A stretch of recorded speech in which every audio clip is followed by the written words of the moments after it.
welcome to a very special episode of Agenda AWANI. We are broadcasting from the sidelines of the Energy Asia Conference, where of course the topic is predominantly the shift from traditional energy sources, fossil fuels, carbon fuels and everything, to more renewable sources as we go forward. Now there are many subtopics to this energy transition topic, but one of the key factors is how do we use emerging tools to ease our shift towards renewable energy as soon as possible, because really there's no time to waste. So how does AI actually play a role in easing our transition towards mass adoption of sustainable and renewable energy? Today, I want to talk to Dr. Sai Chong Ye. He's the founder and CEO of Ever AI Technologies. Doctor, thanks so much for joining us. Yeah, thank you for inviting us. First of all, I think when you talk about AI, there's a lot of industries in which you can see AI playing a role in improving processes and efficiency and productivity. But I guess the energy sector is not one of them. A very traditional, almost brick and mortar kind of industry involving a lot of physical processes. So how exactly can AI actually make the energy sector better and ease our transition to renewables? Well, I think AI is going to change a lot of things. It's going to change how we live and how we work. And energy is just one of the industry that AI is going to change as well. And yeah, there are a lot of things that you can do with AI in the energy industry. And typically your goal is to improve your business efficiency, improve your business operation, increase efficiency and reduce costs. And all this can be done when you have an AI that works for you.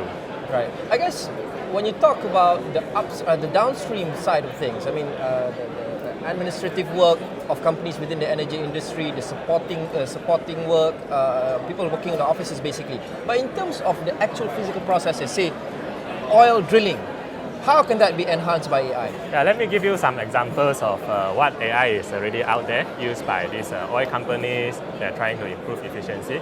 So one example is to have an AI that monitor the equipment of the personnel within the site.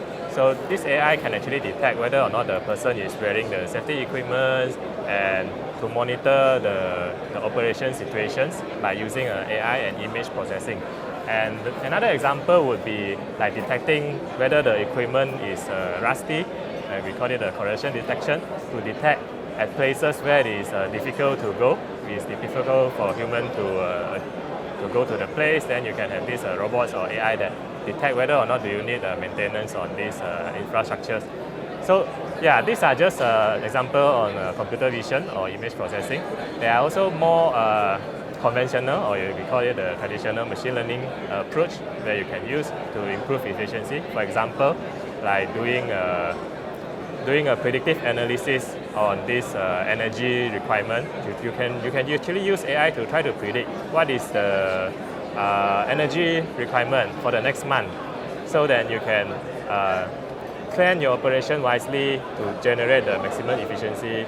And this kind of AI typically can help to improve the operation by 5 to 10%. So today as we speak, what's the adoption rate of these AI technologies among Malaysian energy companies? Now the AI adoption rates typically currently is only get by these big companies. Only the large corporation is actually investing in AI, and a lot of smaller companies, even in the energy industry, they are still focusing on trying to do the essentials things first. Is it because of the financial capacity? Is it because it's very capital inducing? Yeah, of course, cost would be one of the considerations when you want to invest into AI. And the second thing is the scale of the improve in efficiency. So let's say this AI that you have invested can help you to improve 5% of your business operation. And what is 5% to a small company? Let's say your annual revenue is only about 100,000 or 200,000. 5% doesn't mean much.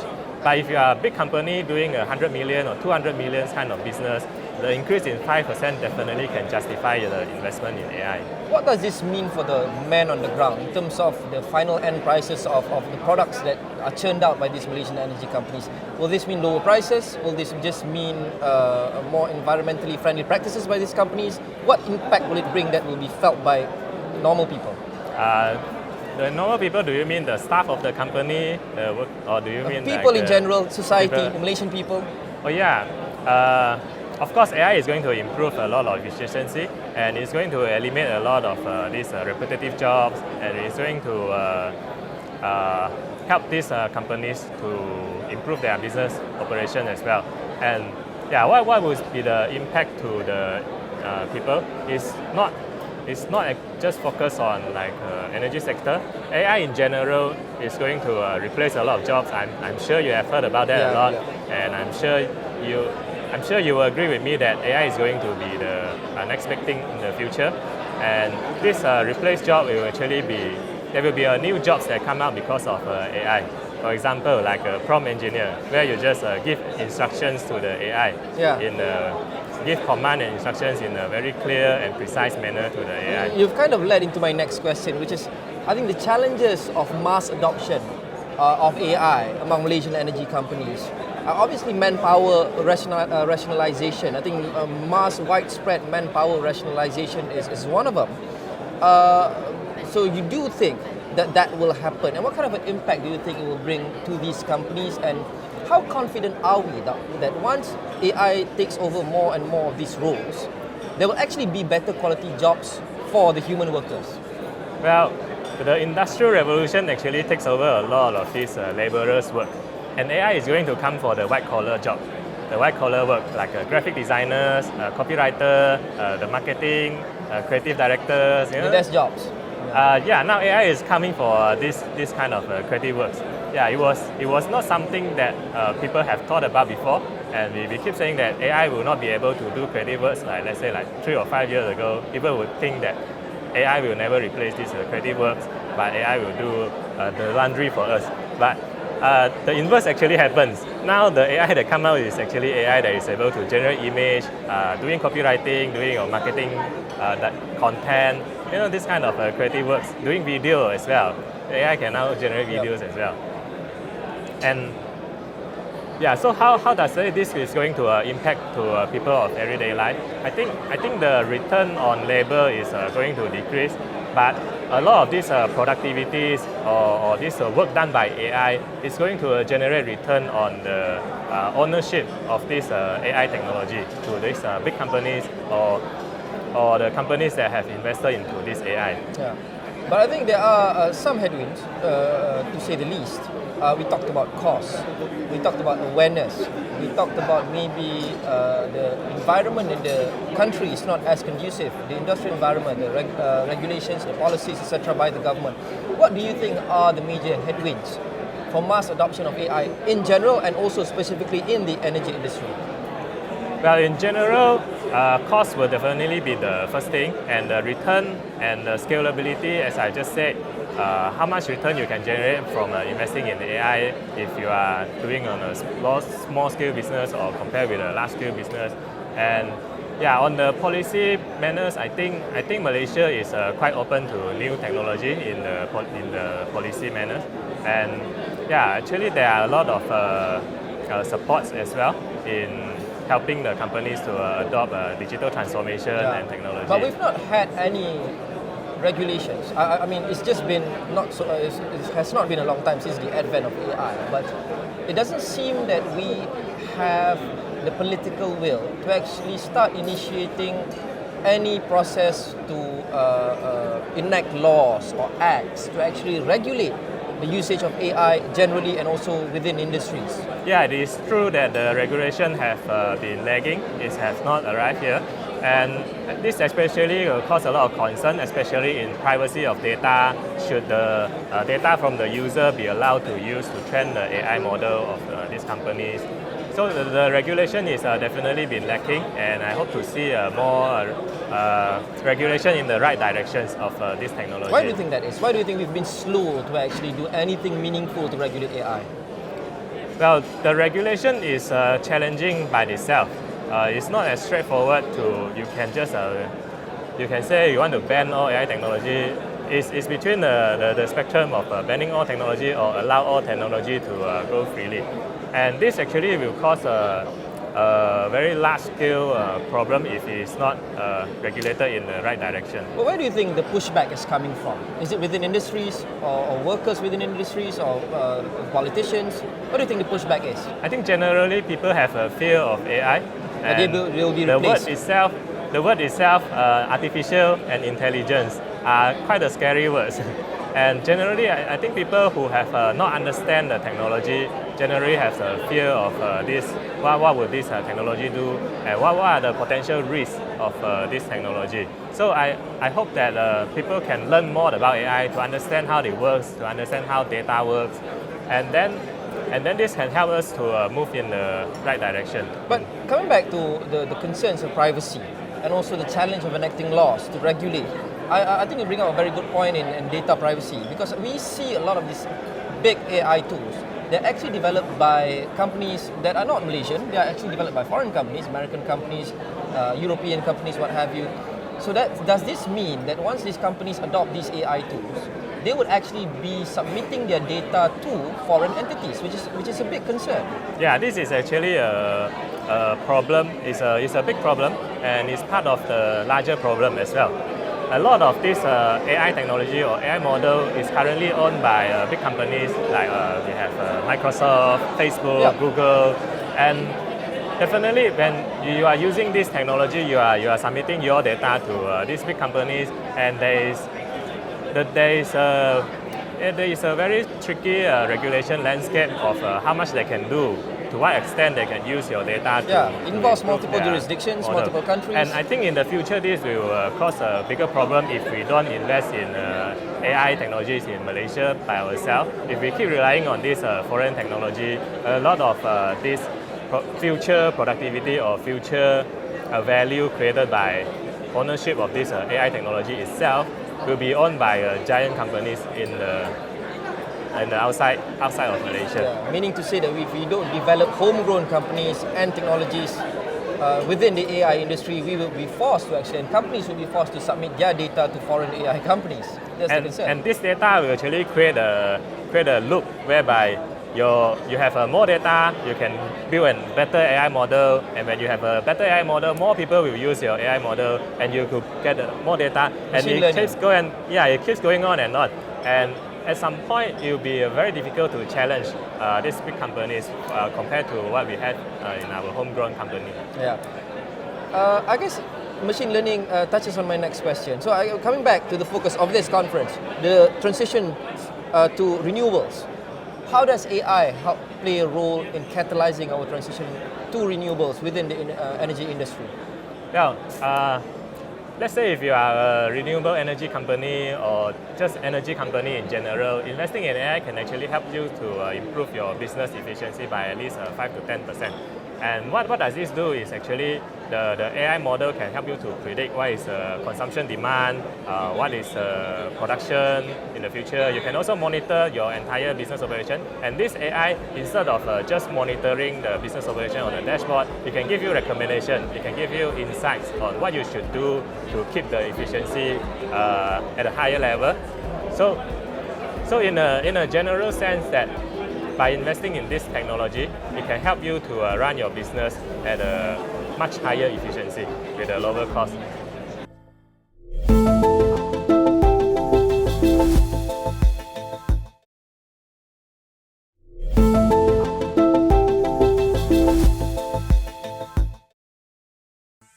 Yeah, I want to talk about the energy industry.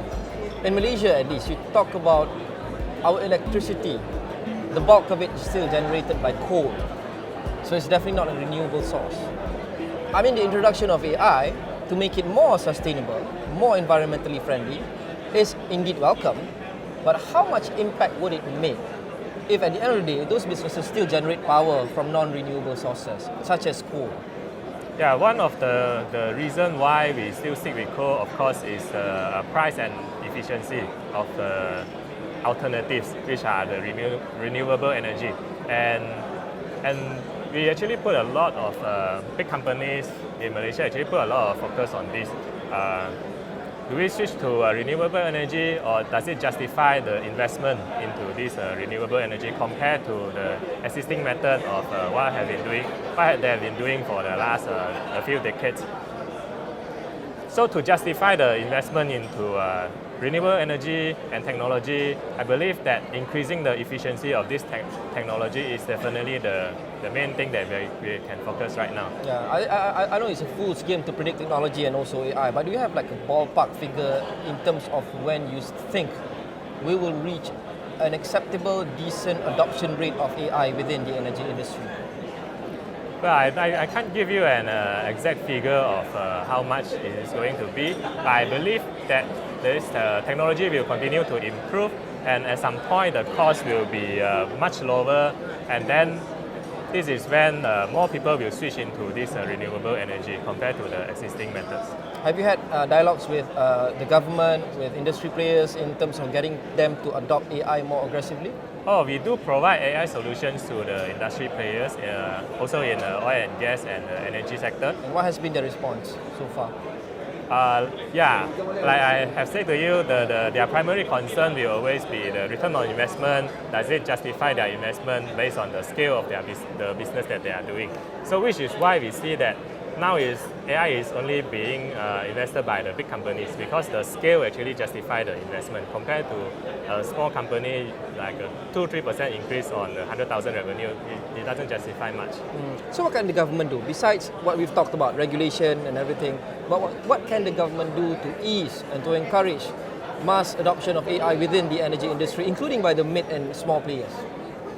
I think supporting the technology itself is very important, like supporting technologies built in our homegrown technology, built in Malaysia, made in Malaysia, and instead of relying on foreign technologies which are typically priced in US dollar, and I think the support should be given to. I think there should be more support to grow our own homegrown technology. Do you think that's been lacking by the government? There is still support. There is still some support from the government, not just the government and private in the homegrown industry. Of course, we have the Cradle Fund. We have a lot of these My Startups, a lot of these startups program that supports the homegrown technology. Do you think that there's a concern that within the government or within certain ministries are supposed to actually oversee and supervise AI adoption? Well, sorry to say, many people are still stuck with a legacy mindset, old technologies, and AI is very, very new. Even people like us who are still learning.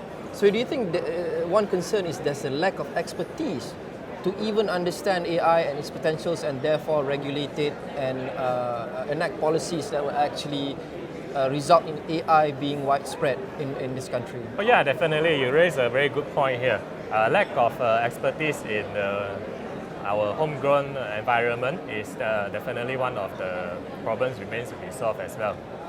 Yeah, so do you think in terms of local talents, we should develop more and therefore we should actually develop a more advanced curricula and syllabus for the studies of AI moving forward and also emerging technologies? Oh yeah, definitely. Training more people, training more young people to be in this field of technology, especially in AI technology, is definitely something that the government or the ministries should focus on at this moment of time. Do you think that requires a large amount of investments? I think there are a lot of interest already in this field. There are a lot of thanks to the advancement of this ChatGPT, generative AI that catch a lot of attention, and we actually see a lot of interest of people to go into this field, to study, to learn how does AI works, to understand how AI works. And I think going forward to invest in to develop more talent or homegrown talent in Malaysia to adopt this definitely is going to help Malaysia companies to adopt this technology. Well, lastly, what's your hope for AI in, say, the next coming 5 years for the government and for companies? Yeah, this is something that I thought about for quite a long time, because AI nowadays is actually owned by, generally the most successful AI model are actually owned by foreign companies, and this will actually take the return on ownership of this AI model or ownership of this technology all of the productivities will move into the companies or the giant corporation that owns the technology instead of going to the everyday people, and especially people who don't know anything about the technology itself. Then we will have a very unbalanced society where the people who own this technology is going to get more share of the productivity as a whole, and people who don't know about AI is not going to have any job left at some point. Yeah.